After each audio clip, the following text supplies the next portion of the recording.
The following is a listener-supported ministry from the Grace Evangelical Society. Is there a hierarchy of motivation for following Christ, living as His disciple, and pleasing Him? What motivates you? Let's talk about it next on Grace in Focus. Glad you've joined us today.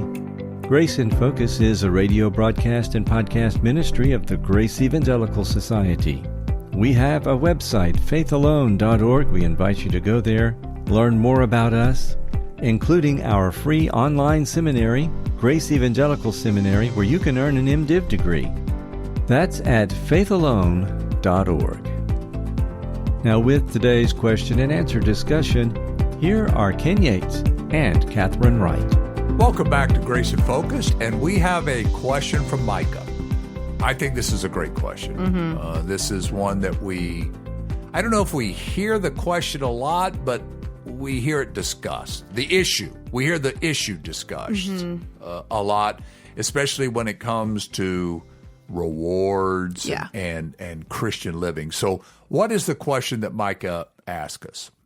Well, it's an issue on motivation for Christian living. So what motivates us to be obedient, to follow the Lord? Specifically, is there hierarchies in terms of what is considered godly motivations? Like, is one motivation better than another? Exactly. Or is there one motivation that's better than all the rest? Exactly. So we acknowledge that there's many different types of motivation in the Bible, and we can talk about that here in a second, but is one better than the other? And the reason I like this question is because once we understand that works have nothing to do with eternal life, like the Calvinist who says, well, if you don't do good works, then you really weren't saved. So in their theology, you're always looking at your works to see if you're going to make it, to see if you're one of the elect. Or an Arminian who says, well, if you don't do good works, you'll lose your salvation. Once you understand that that's a bunch of garbage and it's unbiblical, and that works deal with rewards and other issues, which we're going to talk about, and that's the question.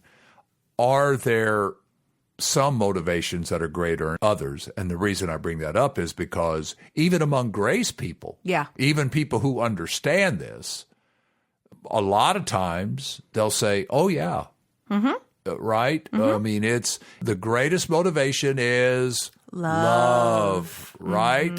And I think even if it's subconscious or even if it's not stated, I think even grace people would say, I wish I was at the place where everything I did was just because I loved God. That's the goal. Yeah, because now let's talk about the other motivations. What are some other motivations for obeying God? Oh my goodness, there's so many. But off the top of my head, we know that fear. Right. Fear's one. Fear's the beginning of wisdom. But yes, that I don't want to experience the consequences of my sin because I know that my God, my Father in heaven, is going to bring in His wrath, His disciplinary hand upon me. And by the way, that's two separate things. Yeah. One is He's going to discipline me. And then the other one is, well, if I sin, it doesn't have to be a direct discipline of God. Right? Sin just has its own consequences. That's exactly right. I mean, if I drink and drink and drink and drink and get in a car and drive, I'm drunk and I wreck my car. Maybe hurt yourself or other people. Yeah. So it's not like, okay, God. Or my liver. Right. Or I get sick or whatever the case may be. So we have fear. I don't want the consequences of sin. I don't want the discipline of God. We've already talked about the love of God. We love Him. If you love me, you'll obey my commandments. Okay. So there's a motivation. Another one is one that we talk about all the time as grace people is rewards. Right. That's a huge motivation that is presented in Scripture. But I also think of the idea of I want to be of use to my family, to my community, to my church, that, to your example of if I drink too much. And that's probably an easy one, but let's just go with it. Well, if I'm a drunk all the time, what is that going to do to my kids? What is that going to do to my marriage? What is that going to do to my church? What is that going to do in terms of my reputation to the world? And I mean, that's different than just the direct consequences to me, but actually the consequences to those around me. Well, yeah, the New Testament is full of teachings that we have a responsibility to others. Right. And one of the ways that we serve others is to be an example for them. I don't want to put words in your mouth, but that's basically what we're saying here. If I can be an example for others and they can benefit from my example. Yeah. You know, like, for example, in Hebrews 10, let us encourage one another as we see the day draw near. And so, yeah, there's going to that point, if I struggle with that sin, let's say alcohol. Okay, yes, I do it because I don't drink because I love the Lord. That's great. But maybe a more just real, practical, tangible thing that I can see is that I don't want to drink because I don't want to be a drunk around my kids and I don't want them to be harmed by it. Sure. Is that not also a legitimate motivation? Right. And sometimes can be more motivating than this abstract feeling of love towards God. Right. And then, of course, another motivation, and it's related to what we've already talked about, is I want to be closer to Him. I want intimacy with Him, right? I know rewards, of course, is talking about in eternity.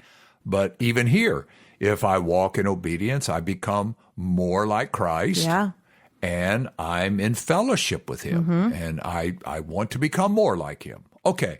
So we have all these motivations, and I'm sure if we had time, we could. So many more. Yeah.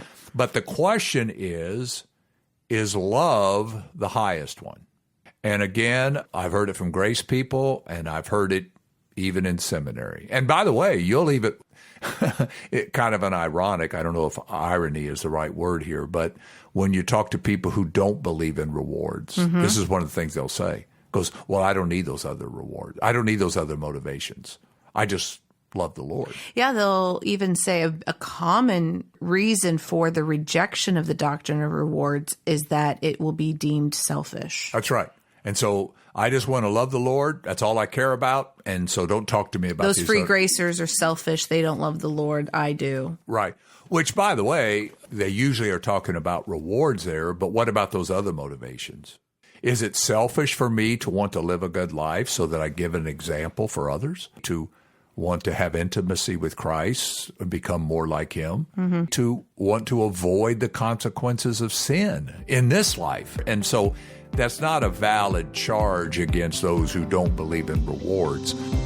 You are invited to subscribe to the Grace Evangelical Society's YouTube channel. You will find our Monday, Wednesday, and Friday videos there, enlightening and encouraging, and even probably humorous at times if you like Bob Wilkins' humor.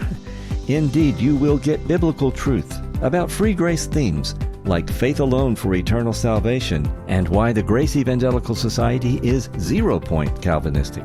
We come your way 3 times a week at the Grace Evangelical YouTube channel. Check it out and tell a friend about the Grace Evangelical Society. And we'll just play our cards on the table right now. Kathryn and I don't believe in these hierarchy of motivations. If anything, I think in a lot of ways that idea is a false humility. And that's probably really controversial. I don't want to be super controversial here, but that idea that, well, I just do it because I love Him. I think that's coming from, at least at times, you're rejecting the doctrine of rewards, or those that are rejecting the doctrine of rewards as selfish and, I just do it out of love. I think that you're rejecting what Christ has offered, first of all. So you're calling Him a liar. And then it is coming from, at least in part, I think, a place of pride. I'm going to be stronger than that. Okay, I'm going to say it is. Okay. And I'm going to say, when I hear people say that, I just do it because I love the Lord, I think they're liars. Yeah. I do too. Don't tell me that you obey God just because you love Him. Right. First of all, the scriptures don't say that. And Hebrews 11 says that it's impossible to please God unless you believe He rewards you. Yeah. If you don't believe that God rewards you, then you can't please Him. It's very frustrating. Well, I think Hebrews is a really good example of what does godly motivation look like, because in the book of Hebrews, you're talking about believers who are going through a very difficult time. They're struggling. And the 2 primary forms of Christian motivation for persevering in times of suffering and persecution, according to the book of Hebrews, is fear of if you don't do it, there will be consequences. It's a terrible thing to fall in the hands of an angry God. And that's Talking to believers, right? And rewards. Hebrews 11. It's all about, those are the two primary forms of motivation in the book of Hebrews specifically. Right. And what are they? Serve him with godly fear. Right. Not love, right. Not gratitude, not joy, none of this feel good. I almost think of it like the Christian honeymoon phase. Yes, as a young believer, there's a lot of that honeymoon phase of I just love them. But life's going to happen. Mm-hmm. And you're going to go through some hard stuff, and when you do, the butterflies are not going to be as prominent. And that's why the Bible gives us all these motivations. That's exactly right. We have all these motivations, and in talking with other people, I often point out, why do people join the military? Mm-hmm. Someone might say, well, if you're a really, really good soldier, you join the military because you love your country. Well, okay. But I was in the military for a long time, and I know there's a lot of different motivations for people being in the military. I joined the military, and I will tell you that my motivation was not love for my country. Mm-hmm. Now, I love my country. I do. But I joined the military because I had 2 children that were very, very sick, and they had no medical insurance. And they said, we'll provide you with medical insurance. Mm-hmm. So to care for my family, I joined the military. Other people joined the military because the GI Bill. They want to get an education. For the challenge. Yeah, for the challenge. You'll hear people say, I was out of shape, and I thought it would be something that would make me healthy. Or I wanted to become a part of a group. I wanted to become something bigger than myself. I wanted to travel. Oh, you hear that a lot. I know. Right? Or after 9/11. Yeah. I wanted to go kill the people who did this to my neighbors or did this to my family members. Would we look at someone like that and say, well, they don't have the right motivation? And the answer is no. It could be a mixture of all those things. I was about to say, why does it have to be one? And going back to what I was trying to get at earlier, too, is that this can be a point of Christian pride. Sure. If you're looking at someone saying, oh, my motivations are so much better than theirs, then and again, they'll say it, well, he's doing it for rewards. Yeah. That's a lousy motivation. No, that's a great motivation. Mm-hmm. All those motivations are good. Yes. Well, we hope this helps, Micah, and we hope this helps with anybody who's wondering about what is our motivation for pleasing the Lord with our lives. Remember, folks, keep grace in focus. Be our guest and subscribe to our 48-page magazine, 6 issues per year, also called Grace in Focus, by emailing your name and snail mail address to ges@faithalone.org. That's faithalone.org. On this program, we keep our requests for financial partners to a minimum. But if you are interested in becoming a financial partner with Grace in Focus, you can find out how to do that at faithalone.org. On our next episode, some of the younger generation today is moving back toward traditional worship. Join us for that discussion, and until then, let's keep grace in focus. The proceeding has been a listener-supported ministry from the Grace Evangelical Society.